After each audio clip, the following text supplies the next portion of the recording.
5 نمازیں پڑھنے میں کتنا زور لگتا ہے. اللہ کے واسطے بچوں نماز نہ چھوڑو، کسی حال میں نماز نہ چھوڑو.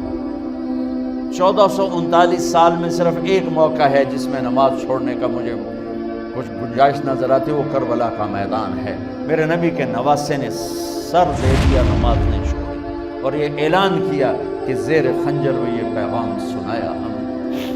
نماز نہ چھوٹے. اس امت کی اللہ سے قربت کی سب سے بڑی نعمت نماز ہے. میرے نبی نے فرمایا جب آدمی سجدہ کرتا ہے تو اللہ کے قدموں میں سر رکھتا ہے. کبھی چھوٹ جائے قضا ہی دو، لیکن نماز چھوڑو نہیں. میرے نبی کے دنیا سے جاتے ہوئے آخری الفاظ تھے الصلاۃ. میری امت نماز نہ چھوڑنا.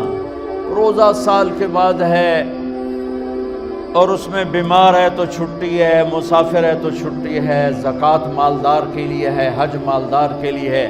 فرض جو سروں پر قائم ہے وہ نماز ہے. میں ساری اپنی نسل کے سامنے بچیوں کے آگے ہاتھ جوڑتا ہوں، ان بڑوں کے سامنے ہاتھ جوڑتا ہوں کہ اللہ رسول کے واسطے سجدے سے باغی نہ ہو، سجدے سے باغی نہ ہو، سجدے سے باغی نہ ہو.